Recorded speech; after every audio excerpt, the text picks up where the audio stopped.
Hi. How's everyone doing? Cool. So I've been working on writing and performances for the past couple of years about growing up in Virginia. So I'm going to read an excerpt from an essay that contextualizes some poems that I'm going to read after I read the excerpt. I was born and raised in the northern region of a U.S. state called Virginia, in an area just outside the U.S.'s capital city and government center, Washington, D.C.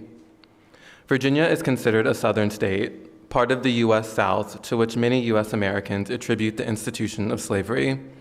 Though, contrary to popular knowledge, the institution extended beyond these geographical perimeters. One of the earliest battles of the Civil War, the war waged from 1861 to 1865 over the continued existence or abolition of slavery, was fought in the county in Northern Virginia where I grew up. This area is originally home to Native people, including the Piscataway and Powhatan. You also need to know about white flight, the term that describes the migration of white populations from cities into suburban communities, beginning in the 1950s and 60s. This trend occurred throughout cities across the United States, from New York City on the East Coast, to Detroit in the Midwestern region at the country's center, to Los Angeles on the West Coast. These suburbs are car-dependent communities, places in which resources such as grocery stores, hospitals, and schools are, for the most part, reachable only by car. In U.S. suburbs, abundance and excess define a way of life. A water-guzzling washing machine, water-guzzling dishwasher, and water-guzzling front lawn and backyard for every house. Many houses have their own garages, and many households own more than one car to traverse the winding roads definitive of sprawl.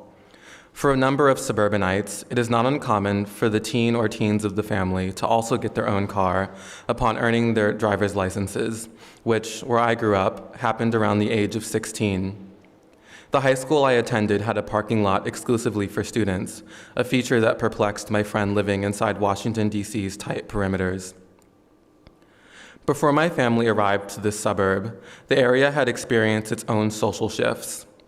Writing on the 1970s in Northern Virginia, a 1981 article from the newspaper The Washington Post states, quote, "The proportion of whites in Northern Virginia's population dropped substantially for the first time since the Civil War." The article continues, quote, "Overall, the number of blacks in Northern Virginia rose by 74% during the decade to 91,462, climbing from 5.6% of the population in 1970 to 8.2% in 1980. It's a remarkable break from a traditional pattern," said demographer George Greer, a partner in a local research firm. Traditionally, the Virginia suburbs were considered by black people to be off limits, as places where they weren't welcome. But the fair housing laws changed that fact. Also, there's been an increasing availability of good-paying jobs, so more can afford suburban housing. In the mid-1990s, my mother and father purchased a single-family home in Northern Virginia, about 45 kilometers south of Washington, D.C. We had been living in a townhouse in the county we were in for some time, but we're now upgrading, so to speak, by moving into a detached single-family home. We visited our big suburban house throughout various stages of its construction, my mother elated to identify a structure in which to raise her rambunctious young boys and define young men. We were the first family to live in this house, though not the first to call the land home. Our futurity was constructed, in part, from a past that had never been taught to us. If you were to have asked William J. Levitt about his vision for the future of U.S. suburbs half a decade earlier, a family like mine would not have fit the picture. A 2015 article in The Guardian describes how Levitt altered the U.S. suburb and laid the framework for countless U.S. housing developments to come after, with the construction of Levittown in Long Island, New York, just outside New York City, beginning in 1947. Catering to white World War II veterans who, due to low housing stock, were living with relatives after returning home, houses were built rapidly, employing techniques used on automobile assembly lines as well as methods used during the war to construct military housing. At construction's most efficient, one house was built every 16 minutes. In a 1997 New York Times article, Black World War II veteran Eugene Burnett describes Levittown as symbolic of segregation in America. He continues, When I hear Levittown, what rings in my mind is when the salesman said, "It's not me, you see, but the owners of this development have not as yet decided whether they're going to sell these homes to Negroes." A clause in the lease for the first Levittown houses explicitly stated that the homes could not, quote, "be used or occupied by any person other than members of the Caucasian race." And for much of its history, the suburban community remained 100% white. In 2015, The Guardian stated that the community was 94% white at the time of the article's publication. So out of this research, I started writing a series of poems about growing up in Northern Virginia and listening to hardcore and emo music, which I later, so my dad is from DC, and through my research, I actually learned that one of the first emo bands, if not the first, was a band called Rites of Spring, who were prominent, like basically formed in 1985, which is also the year my parents got married. So I started finding all these connections between the music I was listening to and realizing how it was very much a local phenomenon as well as national. So I got the idea to write 50-syllable poems, kind of thinking about the 50 states, but using the number 50 as kind of like a constraint. So for the most part, they're all 5 lines and 10 syllables per line. And I break that structure at some points, but for the most part, it's pretty uniform. So when I read them, I usually read them twice because they're very short. So I'll jump right in. This one's called Rules. Rules, 50 syllables, 50, 10 per line, 5 lines in total. Some U.S. poems for states political and of being. Break these rules and break conformity. Here's to poetry that unites us all. Rules, 50 syllables, 50, 10 per line, 5 lines in total. Some U.S. poems for states political and of being. Break these rules and break conformity. Here's to poetry that unites us all. This one's called When I Say DMV, I Mean Northern Virginia. So the title's really long because emo songs, usually the titles are like sentences. And also, in the DC metropolitan area, it's DC, Maryland, and Virginia. So people from the area will call it DMV. When I say DMV, I mean Northern Virginia. In a rec center court up in Sterling, a black boy skirts the mosh pit. Timid wear, limbs cleave air, violent white boy ballet, wind up, swing. Other arms shield, contain the surge like constriction or caution. Can you feel it? In a rec center court up in Sterling, a black boy skirts the mosh pit. Timid wear, limbs cleave air, violent white boy ballet, wind up, swing. Other arms shield, contain the surge like constriction or caution. Can you feel it? Mythos. A flag erected in a vast woodland designates us from them. On history, map a suburb to continue our myth, one to tell of our strife and our glory. Never mind those centuries, work got us here. A flag erected in a vast woodland designates us from them. On history, map a suburb to continue our myth, one to tell of our strife and our glory. Never mind those centuries, work got us here. This one's called Lyric 2004, and it uses lyrics from a My Chemical Romance song. Lyric 2004. Well, if you wanted honesty, call me a faggot one more time. I'm not okay, trust me. Middle school sucks. Forget about LOL smooths friend awkwardness. Faggot sticks, volume up, morphs like a sore muscle. Well, if you wanted honesty, call me a faggot one more time. I'm not okay, trust me. Middle school sucks. Forget about LOL smooths friend awkwardness. Faggot sticks, volume up, morphs like a sore muscle. Americana 2006. Widescreen and lens flare evoke the epic or mundane. Point out our hero amongst mass-produced hot dog buns. The popcorn-crunching audience files in, prepared for thrill, everyone on their own path back home. Widescreen and lens flare evoke the epic or mundane. Point out our hero amongst mass-produced hot dog buns. The popcorn-crunching audience files in prepared for thrill, everyone on their own path back home. This one's called Wet Dream for the Web Scene, which references a My Chemical Romance song. Or no, Panic at the Disco. Look at me. Panic at the Disco. I want his wet, hot tongue with mine. I want a snare slap, guitar lick, a vocal crack, and scream for the heartbreak and arousal. The moment I hold of his, what I fear on myself. What a rush, fuck, what wonder. I want his wet, hot tongue with mine. I want a snare slap, guitar lick, a vocal crack, and scream for the heartbreak and arousal. The moment I hold of his, what I fear on myself. What a rush, fuck, what wonder. Soundtrack, and this uses Jimmy Eat World lyrics. I'm not alone because the TV's on, yeah, because plots depict a camp reality, because suburbs are movie sets, our settings, our models already for something, some relief, deal, clearance, security, hope. I'm not alone because the TV's on, yeah, because plots depict a camp reality, because suburbs are movie sets, our settings, our models already for something, some relief, deal, clearance, security, hope. This one's called Te. So the subculture I was involved in when I was in high school, we were called Scene Kids. And we were very heavily active on MySpace. And so one thing that we would do is we would, instead of writing we would write Te, like going to Temal. So I wrote a poem called Te. Article of prescriptivist nightmares, as irony illegible, feel this, inversion, oh yeah, feel this memed typo, confusion your tease, an eye roll comes with, indicates attention and dismissal. Article of prescriptivist nightmares, as irony illegible, feel this, inversion, oh yeah, feel this memed typo, confusion your tease, an eye roll comes with, indicates attention and dismissal. This is called Black Class Middle Upper. Down seat go after toilet bathroom put.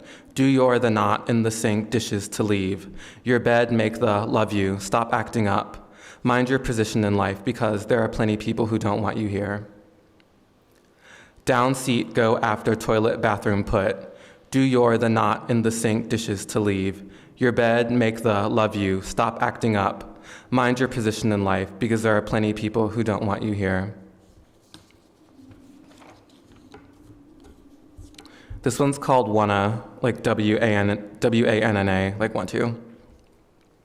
United in panic, mass fear declares us versus them. Watches our hero mounts the podium, and the awed crowd applauds for a camera fastened to a drone. It hovers above, far enough to shoot down. United in panic, mass fear declares us versus them. Watches our hero mounts the podium, and the awed crowd applauds for a camera fastened to a drone. It hovers above, far enough to shoot down. Thank you. Hi. Okay, so I'm going to be reading a few, but I think it would be appropriate to read Love Diamond. And that was one of the first books zine, I guess, that I ever had published. And it's from 1998. I'm tall, hold up. Okay, there we go. It's from 1998. I was 8 years old. This is my first journal that Martine Sims, and through her publishing company, Dominica, she made it for me. This was the front, this was the back, and if y'all buy it, this is the inside, and then it folds into a beautiful poster that y'all can get. And I think it's really funny, actually. I said this before, looking back, that my grandma gave me a poster with white angels on it. Just saying, it is kind of funny. So I'll read this first. And there's a lot of, I wrote in cursive as a kid and I really could not spell. So there are a lot of like typos. So we gonna ride with it. And I used to call my diary on accident Dairy. So, all right. Don't laugh at 8-year-old Diamond. She was very serious. Dear Dairy, I don't know why I'm being mean. I think it's because of the new baby coming. I hope I change soon, very soon. Dad getting very mad with me. Mom getting very upset. I think it's because of the baby too. Dad tell me it's a grill, but that's what they said last time. It was going to be I spelled it out, Gril. I think it's going to be a boy, but you never know. Love, Diamond. Dear Derry, I have something else to tell you. Dad taking us to someplace. I hope it's somewhere fun, so I will talk to you tomorrow to tell you where did we go and what did we do. Love, Diamond. Dear Derry, we're going to another place without Dad. I think we're going somewhere else with Dad, but Dad is not here. Sometimes I think Dad worked too hard, but I did not spell that word right. But reason he works hard is because we need money so we can pay the bills and the taxes. Love, Diamond. I still don't know what I'm talking about. Dear Derry, I wish for one day that I can be a teenager. That's all I want. Love, Diamond. Dear Derry, Barn is the meanest brother, and just today he did the dishes, and Mom said, you did a good job, over and over again. I do the dishes too, and he's gonna get paid for it. That's when I got mad and went away. But now I feel better, because Mom told me she didn't know that I do the dishes. That's why. Love, Diamond. Liar. How do you not know that your child does the dishes? Okay? Dear Derry, Sunday spring break is the boringest spring break. There is nothing to do there. Love, Diamond. Dear Derry, Barn and I are watching I Still Know What You Did Last Summer. We are talking about it. I think it's the grill at the bar. Barn think not. Love, Diamond. Dear Derry, the whole time on I Still Know What You Did Last Summer, the white boy was the killer, but he was really the killer's son. Love, Diamond. Dear Derry, Cameron is mean. I find a notebook that was Cameron that was mine for 4 days. And when I went downstairs and Cameron going to yell at me, I just looked at him and said, what? Then Barn going to go on Cameron's side. So I said, finders keepers, losers weepers. Then Barn said, you wouldn't like it if I take your Spice Girl doll. So then I ran in the living room. So Barn going to tell Cameron to go get my Spice Girl doll. So I threw the notebook on the floor. That's all I have to say. Love, Diamond. Petty. Dear Derry, I've been watching this movie for the 4th time, so I'm going to keep watching it until I get it. Love, Diamond. Oh, actually, Love, Diamond Stingily.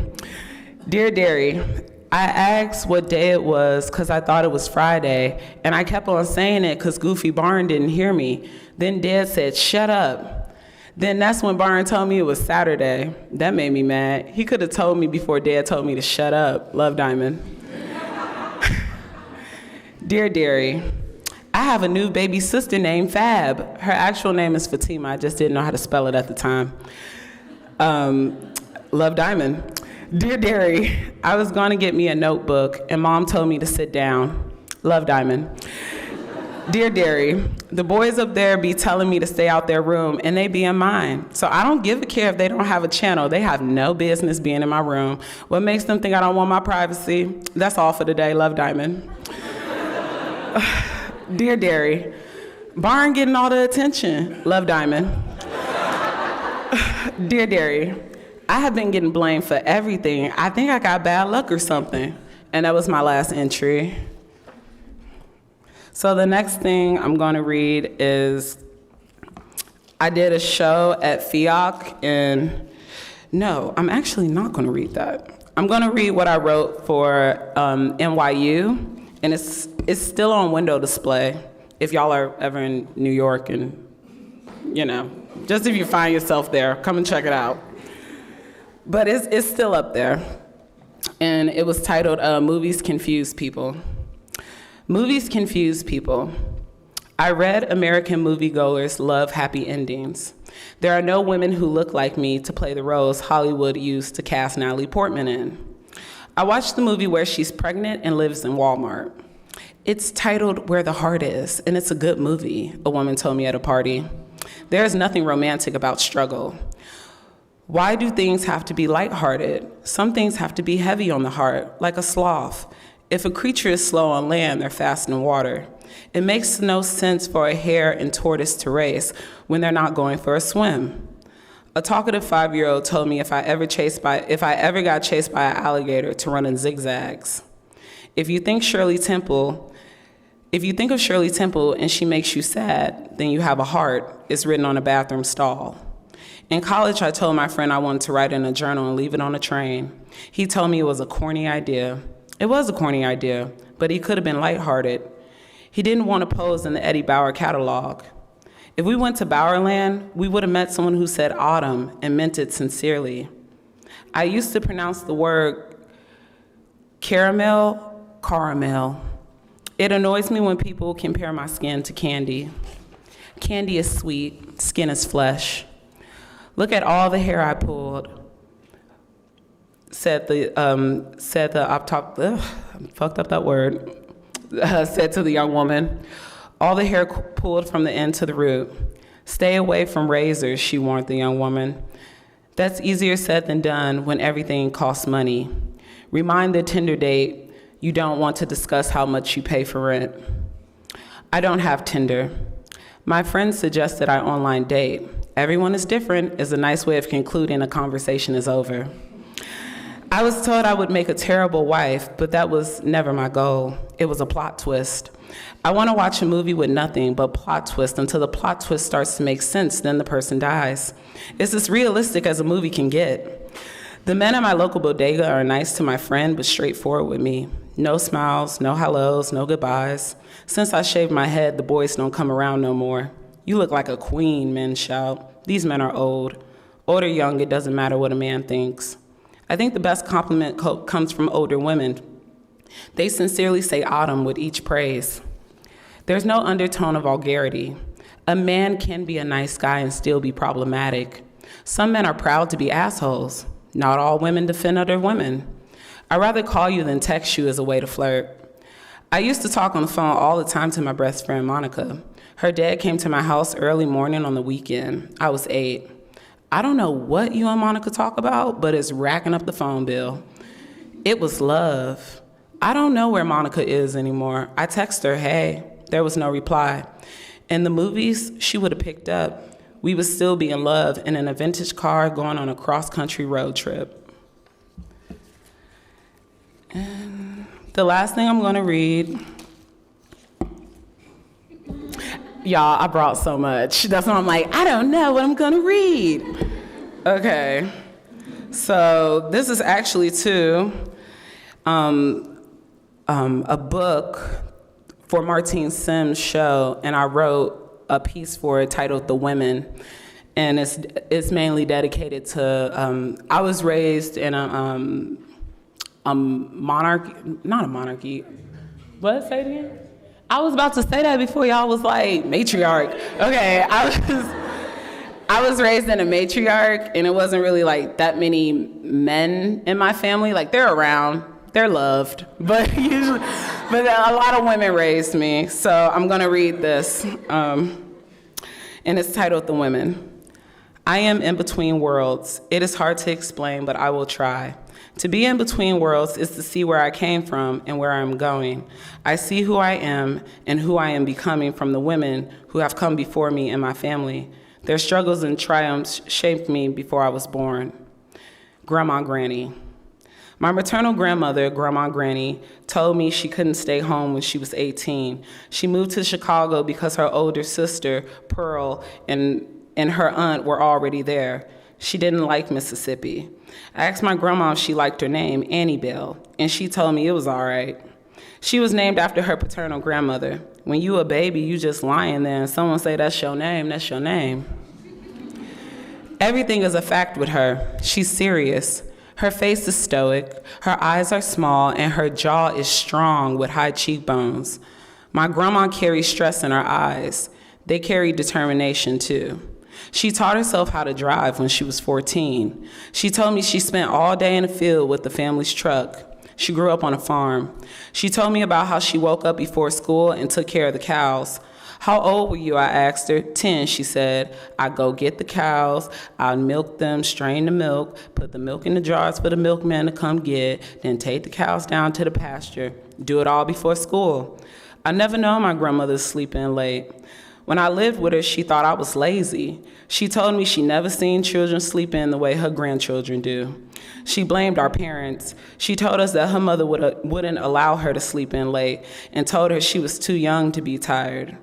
My grandmother wanted to be a singer and an actress like Pearl Bailey. She married Jerry. Her daughter, Sandra, was named after the last character she played in a high school production. I was a queen, she told me. She told me she used to not worry about falling, but it is a real concern now. I used to think, just get back up, but now I understand you can die. As a child, I used to think it was, if I was a good person, I could cheat death. I think she always knew death was inevitable. I never seen her cry. A year after her mother died, she still hadn't cried. She didn't grow up hearing the words, I love you, or good job. When we get off the phone, she tells me she loves me. Since she retired from the United States Postal Service, she told me she has a lot of time to think. Some of the memories are good and some of the memories are bad. Some memories come back that I thought I forgot. Auntie Pearl. I used to think my Auntie Pearl was a millionaire. She got a house in Mississippi and Chicago. Every holiday or birthday, she gave me money. I like the way she talks. She finished 8th grade, married when she was 16, and became a businesswoman. She's always been fashionable. She has beautiful, long, elegant fingers. I've been told her hands are blessed. She got a fake snake in one of her fish tanks in the living room. I've heard people say, Pearl likes to live good. She's cool, I like that. She only drives Lincolns. Her cars never lose that new smell. I don't think she fears anything. Auntie Pearl doesn't dwell on the past. At least I never heard her talk about it. I don't know much about my Auntie Pearl, but I do love her. I used to go to church with her, but Auntie Pearl be in church all day. I stopped going to church with her. She used to not go to church the entire Sunday, but her duty to the church came with age and having time on her hands. Her mother used to send her and her siblings to church. I think she does it because it reminds her of who she once was. She told me over the phone she takes computer classes at a local high school. I know she's worked hard based on what she has acquired. Maybe that's all I need to know. She's my grandma Granny's older sister. Auntie Tiny. She only drinks water and juice. She laughs loud. She's intelligent and reflective. She is a positive person.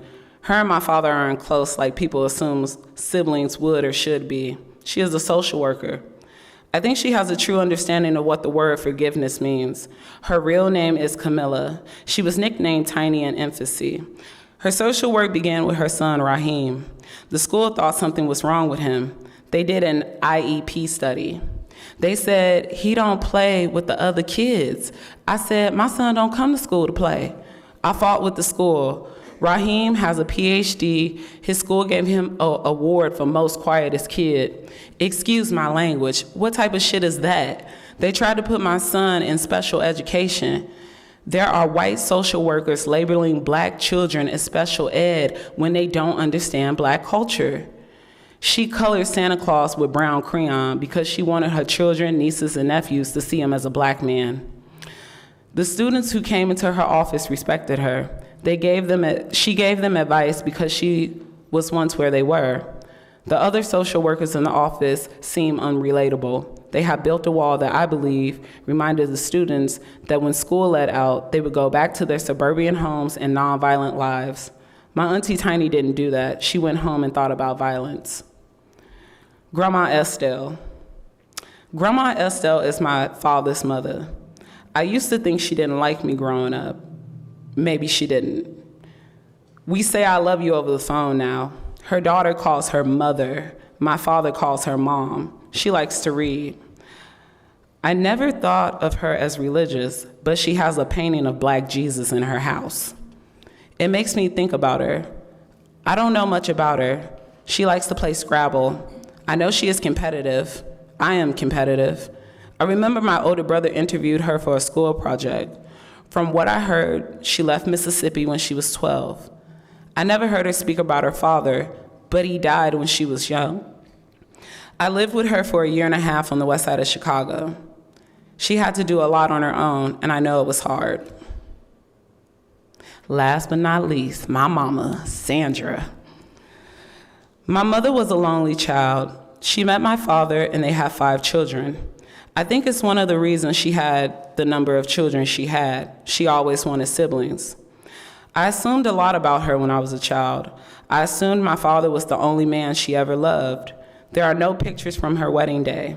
She got married in blue jeans, an orange polo, and orange kitten heels. She planned to go to the School of the Art Institute of Chicago, but it was too expensive. She decided to become a hairstylist. People call her San. My mother never talked to me. She never called me stupid. My mother never talked down to me. She never called me stupid. I made my mother cry several times. I used to tell her I wanted to be a hairstylist when I grew up, but she said, no, you don't. She married my father only 4 months of knowing him. I think I can be spontaneous and impatient too. I think about my grandmother pushing the cows into the pasture when they refused to move. Metaphorically, I imagine my mother doing the same. Stubborn women pushing cows like burdens until they move, getting what they want until they don't want it no more. My mother is quiet about her strength. She doesn't believe in horoscopes. I never heard my mother say the reason why she is the way she is because she's a Taurus. When I was home, I said I didn't eat meat, but I ate when she cooked it. She doesn't remember what time of day I was born. I thought those were things mothers were supposed to remember. My mother is a poet. When she was in the hospital, she spent hours looking at the sky. She doesn't like pets. She loves babies. I remember we were on the highway headed home. She asked me where I wanted to go if she kept driving. I didn't know where I wanted to go, but at the time I wanted to go away, someplace far where no one could get in touch with us and she could start over. A reflection that life is not fair, but if you fight for life, you can still be here. There's a lot of joy, a lot of Black joy I cannot express through words. I cannot explain the way my mother has said everything will be all right, and I know it comes from a place of reassurance. She's been through the emotions I am first experiencing. She taught me no one is going to cry for me or with me. I noticed there is a lack of vulnerability in all of us. We don't share, but we are conditioned in this way. We do have joy. When it comes, it rushes over us, but it is gone quicker than it came. We have to continue to survive like floating buoys in the water. Our mother's throwing us in with confidence because there is nothing else to do. My mother's favorite color is black. I am different and I am the same. Thank you.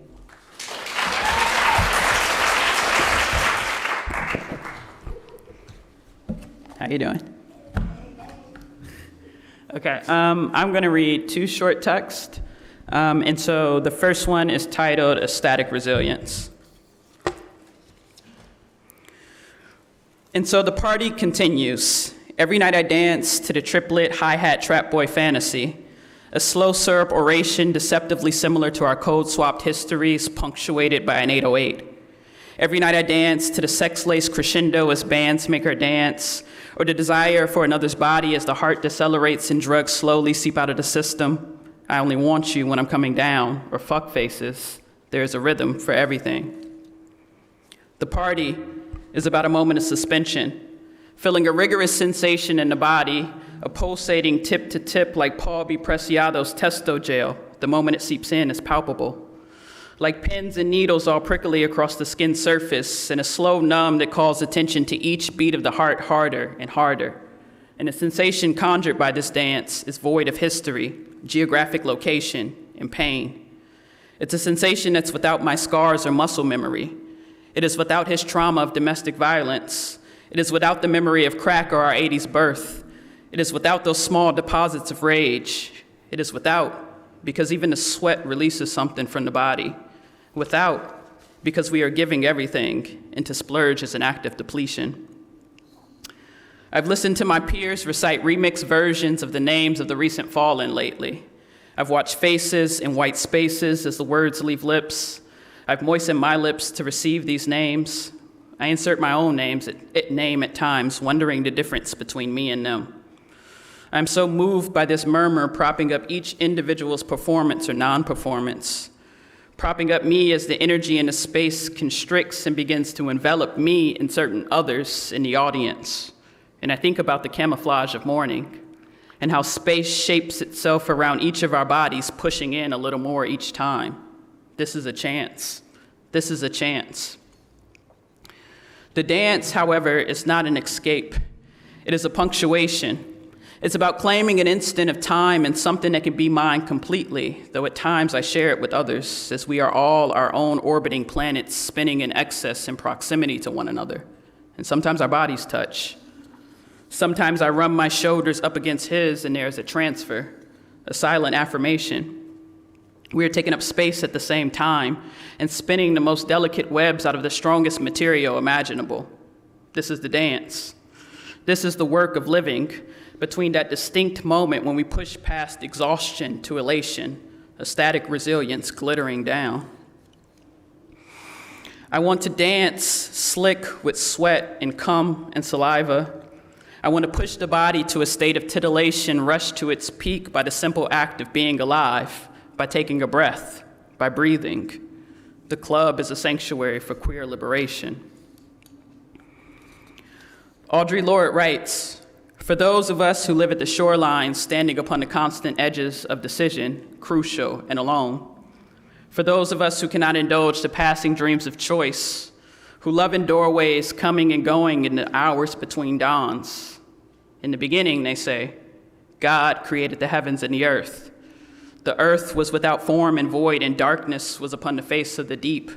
And the fiction continues. Being without form and void suggests a folding onto itself so that it may always be both negating the other, while the dance just holds us in, detaches our weight and gives us a small respite. It is a portal, a tiny dressing room to construct and sharpen our outfits, our attitudes, our swag, and presentation as we go out in the world and perform our positions in hopes to acquire or swap into other positions, permission to be amorphous. A woman I dated once was really attracted to my ability to slip. She put language to a fluidity she identified in me. For her, my slippage to female was only visible when we fucked, though when fucking, I oscillate back and forth in a way she did not find present as I walk through the world not fucking, and so I wonder about the rhythm of my walking. This walking through as opposed to being rested in, this pendulum sway from form to void. Funk music does not occupy a space separate from the sex and drugs. It's about a visceral manifestation of pleasure. To negate the flaw is detrimental. It's about sitting in a caprice on Slauson, slouched down in your seat real low, eyes low, blazed, 210s in your trunk, listening to Bootsy, to Parliament, to E40, to Tupac, to Curtis, to a vibration in the seat that leaves a plush velvet fabric and enters the spine, the forearms, the ass. A form created in the 60s, resistance is embedded in its syncopation. Funk is about the journey, and sometimes just to be a body feeling is revolutionary. I think of James Brown sliding across Ed Sullivan's stage in 1966, both exclaiming and singing, "I feel good." I think of the rapidity of his steps as an autonomous choreography that straddles a stark line between performance and refusal, an acknowledgement that at some point the ground will refuse to uphold. I see the ground buckling myself, and so we shake it. Shake it as vigorously as the earth shakes itself loose in California along certain fault lines in search of fluid space. Eddie Hazel lifts the gravity in one's room. He jams it into the chest cavity with one long note in E minor. A guitar solo played on top of itself echoes in the parts of us that have already been made hollow. Time stops. I imagine a callousness across the tips of his fingers, some hard shell of labor. Catharsis peaks with each wail of the guitar, and we float weightlessly deeper into the void. And maybe the body rattles like trunks when a deep bass vibrates through them. His guitar bleeds all the language out of the lament. It festers in the body. It sits against the spine, applying pressure. And I ponder the space between the moments where language falls away from sound, or the moment that sound becomes language, dragging with it a weight that resides in the body, forcing us to confront it. The music is both thick and empty, so that we may climb into it and be many selves at once, planted on tabletops, hips rocking back and forth, smiles slick across faces. Black joy is an act of resistance. Okay. All right, the second text I'm going to read is actually printed in the catalog for Sondra's show. And so it's titled, "And Here is a List of Names." Okay. This is the first time I spoke about the way he entered me. Standing here in front of you all, hair close cropped in a t-shirt depicting two women erotically licking an ice cream cone, leaking slowly down fingers. Phallocentric or suggestive, I know. However, I know that my body is a loud foil around this imagery, constructing a more transgressive frame. I think this, I do. I talked about screaming and slapping, and in a long silence, filling in the space around me, around him, pushing up against the shell of a car, while my left hand assumed a slight tremor. I always knew I could never be a painter. I always speak about silence and long gaps in memory. I remember we were two women driving once, 4 hours to visit a father, two strangers toward an even stranger destination. It was on this trip that we talked about our recreational use of drugs. There are no connections to be drawn here. It was on this trip that she told me about her encounters with women in Brazil. I float in a space that obfuscates the realities of my movements on this earth, my details. I have forgotten or put away all the details. I've made tight little labels for each occurrence, giving them assigned language. Maybe this has taught me to be distant. Distance. I write this on a plane thousands of feet in the air, suspended between two places carving into me like a Detroit tree branch cut across my face in childhood, Los Angeles and New York. I write this as I stare into the face of my young olive-skinned neighbor seated beside me. Arms folded across his tray table, his face points in my direction. His eyelashes are long and beautiful. They give him a softness, a naivety of this grounded world. There are things I know about him. He hurts me in a way, but I continue to gaze. I do not apologize for this gaze either. I consume his image.